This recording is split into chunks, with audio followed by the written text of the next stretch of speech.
Hey everybody, my name is Mira D, and today I'm here to teach you about the G major scale on the banjo. So why the G major scale? What is a key? What is a scale? So many questions. We'll get into it. So, as we've learned in my previous videos, the banjo is tuned normally into open G.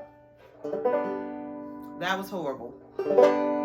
All right, there we go. So the banjo is normally tuned into open G. Now, as you know from probably listening to many players and watching many videos, there are many ways to tune the banjo. However, for learning purposes and for just a standard playing with other people, we are going to focus on the open G banjo, which is if you pick one up at Guitar Center or at Music and Arts or at the Banjo Center, it's going to be tuned into open G. And what does it mean to be tuned into open G? It means that all of these notes here, each string is tuned into something that equals a G chord. So what is a key? A key is the pitch in which something is tuned or something is played. When you're playing a piano sonata or something like that, you will start on the note of G generally, but you will generally always end on the note of G because everything is basically about the expression of this G chord or note being played out and expressed with all of these other different notes, which are the scales, and then eventually coming back to itself. So it is the expression of this one particular pitch. Okay, so if you think of G as the house, the scale is all of the things that live inside of that house, all of the pitches, all of the notes, and the relationship between each of those notes in that house. And so basically, this is tuned into G because all of the strings are tuned into what makes a G chord, which is G, B, and D. Okay? So if you remember from our last video, we had G, D, G, B, D. So that combination of pitches, that combination of notes actually brings us into a space of making what is called a G major chord. So when we play this, it is the harmony of those notes that creates the G. Okay? We don't really need to get too much into all of that. Don't worry too much about it. But we are going to learn how to play some fancy stuff or things that sound fancy just by learning about the notes inside of the G major scale. Okay? So, remember the intention of this channel is for us to feel music and to not think too much about it, but these foundational pieces will help you to eventually get into a space of really being able to feel and move with what you're playing. All right? Okay, so before we get deeper, let's go ahead and head to my keyboard and I'll show you something that I bet you didn't know. Okay, so I bet you're wondering why I'm showing you a piano right now if we're talking about banjo. Because all music, especially once you get down to the music theory space, all instruments follow the same type of pattern when it comes to scales, when it comes to notation, when it comes to chords, and all of those good things. Now, music theory is a very deep subject. It is something that is very intense. It takes a lot of time and practice and study, and in my opinion, it can sometimes take the fun out of music for people. However, the other side of that is that it can help you to expand immensely in your musical practice and also help you to carry over to many different instruments. When we're looking at the piano is a very good baseline to know if you're going to play any instrument or do anything vocal-wise anyway, and this includes the banjo. And the reason that I'm using the piano today is that because the banjo has frets, and those frets all look exactly alike. When we're looking at the fretboard, there isn't a difference between the A, the B, the C, things like that. However, when you look at a piano keyboard, there is a distinct visual difference in what we have going on here. So we have, different patterns that can show us where we are. We have white keys. We have black keys. We have sets of 2 black keys, and we have sets of 3 black keys as well. And so this helps us to understand a little bit better and to get a visual reference for whole steps and half steps, which is what I'm going to be teaching you right now. Okay, so we're going to move by half steps. And what is a half step? Half step is playing the space or the pitch that is directly next to the one that you just played. So a half step will be moving from this white key to this black key because they are directly next to each other. From this black key, what's directly next to that? This white key. So we're going to do that. And then you'll see once we get to this space, there is no black key in between these two. However, this is still a half step because we are still moving to the pitch that is directly next to, okay? So then if we keep going, then we're gonna go half step, half step, half step, half step, half step, half step, half step, okay? So then if that is a half step, what then makes a whole step?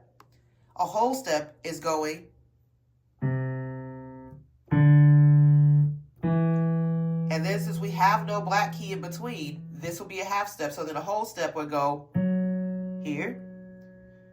The next whole step would be here. Whole steps. So we're now moving by whole steps. And so this is important because when you start to play the banjo and when you start to understand when you start to understand scales, you'll understand that there is a formula that makes up a scale. And this scale can be played in any key. And so the key basically is where something, in the case of the banjo, the key is what the instrument is tuned into open. Or if you capo it, which we'll get into later, that becomes the key. When we're playing something like this, the key is the note that we start on generally. Okay, so then what is the formula for a scale? So a scale is going to go whole step, half step, whole step, whole step, whole step, half step. So what does that look like? So a whole step will be, right? That's one whole step. The next whole step is, and now we have a half step, which is, and now we're going to go back to whole step, whole step, whole step, whole step, and then a half step, right, between these two. Now that changes up based on what key we're in. And so if we move this down just a little bit here, I'm going to show you what the G major scale actually looks like, and then we're going to apply it to the banjo. So if we're starting here, this is G, right? So if we do a whole step from G, we're going to go G, A, another whole step, A, B, then we're going to go B, B to C, because that's a half step, C to D, because that's a whole step, D to E, another whole step, and now we need one more whole step, which is E to F sharp, and now we're going to end on a half step, which is F sharp, back to G. And that is our G major scale. So what does that look like just played in progression? Let's see.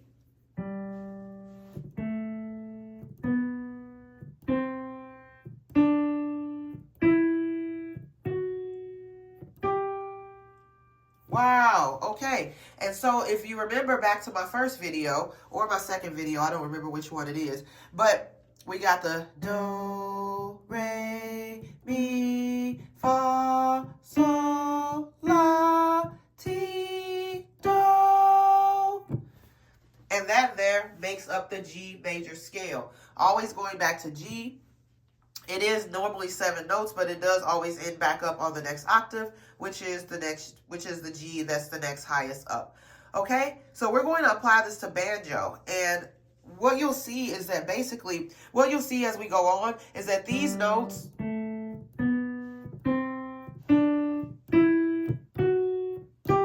these pitches all sound very good in the key of G. So you can play,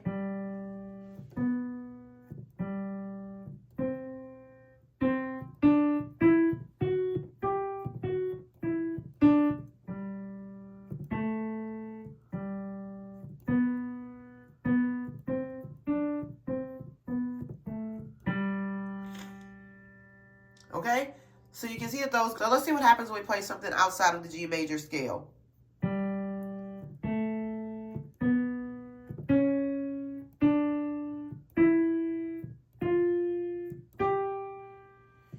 So it doesn't sound bad, but it does give a different feel, which we'll get into later once we get outside of the majors. But for now, this is what we're going to work on. And so because the banjo is tuned into the key of G, we are going to practice working on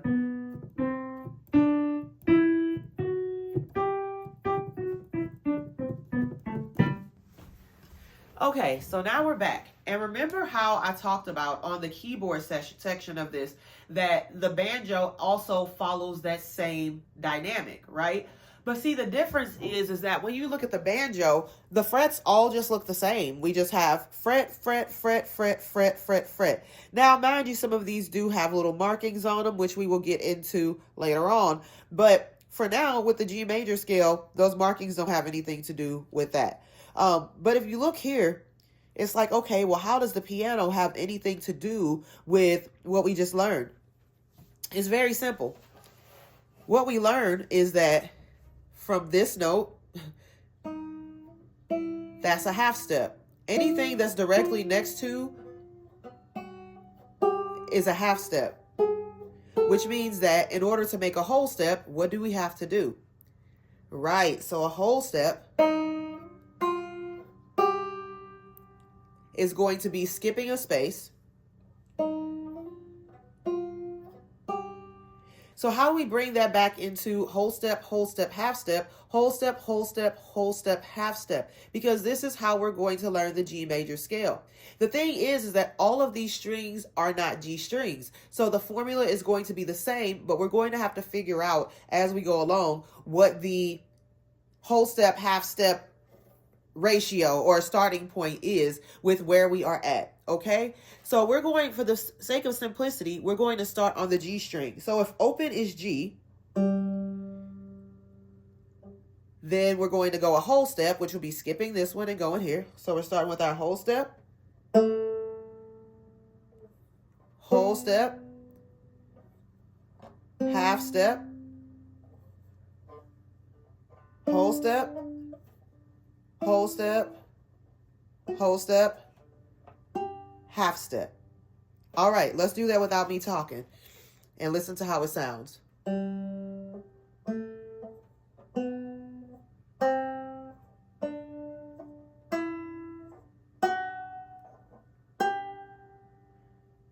Okay, so do you guys hear it? It's do, re, mi, fa, sol, la, ti, do. So that's G, whole step, half step, whole step, whole step, whole step, half. Okay, very cool, right? So the thing is that once we get to these other strings, there's going to be the same formula, but you have to understand that if you're starting on, say, the D string, then you are essentially starting in the middle of the G major scale. Okay, so then if we look at this first string D here, we're going to understand that we're already in the middle of the G major scale. So all we have left is whole step, half step to complete the G major scale. And then you start back over again with whole step, half step, whole step, whole step, half step.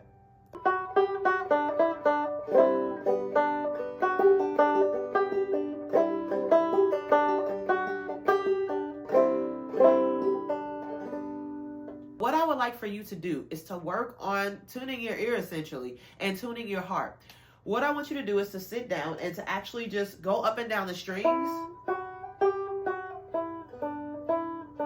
And using the formula whole step, half step, whole step, half step, find where this connection is in each of the strings. Find where the half step starts. Find where you are. So this is what we're going to be using as a landmark. Once we start getting too much into like the music theory aspects of things, and once we start getting too much into names, I feel that it can be very confusing and it can move us away from the space of the heart and too much into the mind. I think it's important to build a foundation of listening and creating a relationship with the instrument first before we start to really put a bunch of labels on things, because that's going to Again, moving into the head space, and I'm really a fan of keeping it in the heart.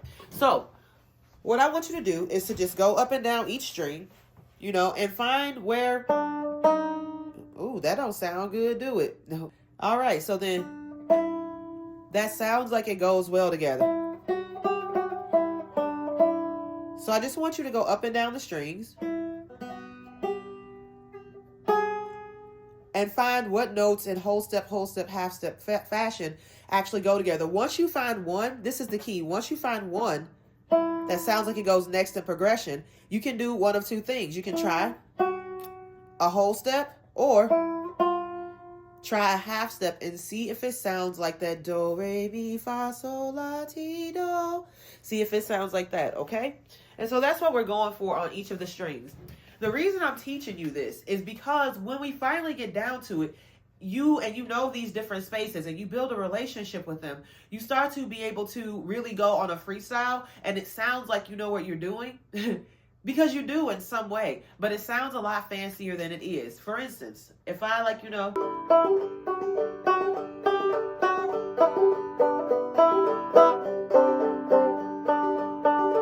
add some chords.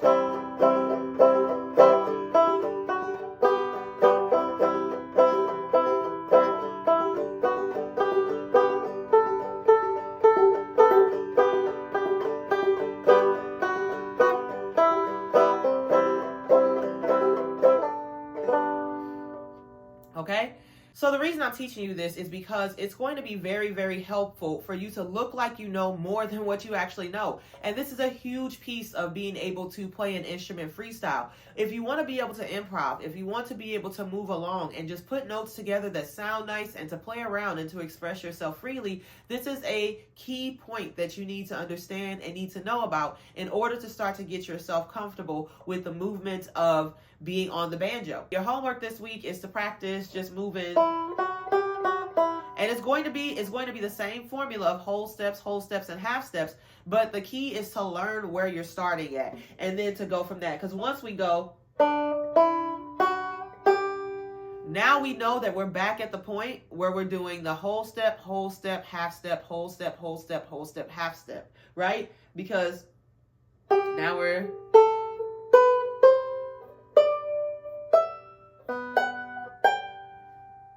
okay. But each string, based on their name, is going to have a different starting point, except for the G, because the G is the key that we're in, and that is the scale that we're playing. So you're starting on the natural note, and that's going to give you the G major scale from G to G, whereas we're going to be playing the G major scale on other strings from D to G or from B to G, which is essentially just starting in the middle and still following that same pattern, continuing it as you go on. Okay, so the second part of this video is that I want to go ahead and teach you the second part of Shortening Bread, which is a song we were learning in the last video. This is very simple, and I hope your progress is going really well. If you have any questions or comments, please just leave them down below, and I will get back to them ASAP. Okay, so what we were playing last time was...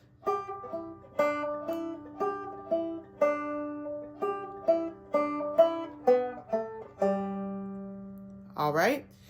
And so the second part of that is, so there's third string open, first string, second fret, first string open, first string, second fret, third string open, first string, second fret, first string open. Let it ring out.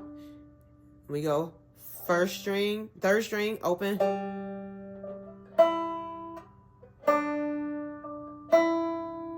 and then exactly like we did last time.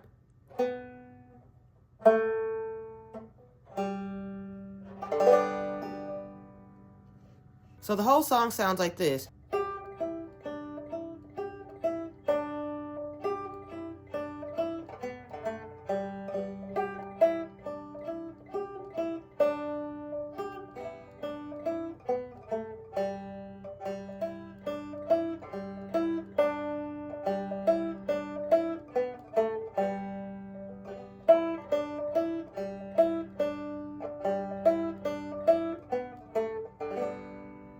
Okay? And so once you learn that part and you get it down, we're going to add the thumb to it. And then we're also going to add some chords to it. And so then we'll get into that good old-fashioned folk style that most people love, you know, and we'll continue on from there. But it really is about solidifying those foundations and really getting into the space of training each hand and then learning how to work those hands together. So between the feeling, the mental knowledge, and the movement and muscle memory of the body, we're going to really build a relationship with the banjo and with all of your other instruments that allows you to be at peace while you're playing, that allows you to feel connected, and that allows you to, you know, really express yourself in a way that doesn't feel held back by thinking too much about what's out there, you know? Because we all have music in us and we are all going to express it the way that we do. But I hope this was a helpful video. Thank you guys so much for tuning in. I will see y'all next week with a continuation of our lessons. And until then, peace.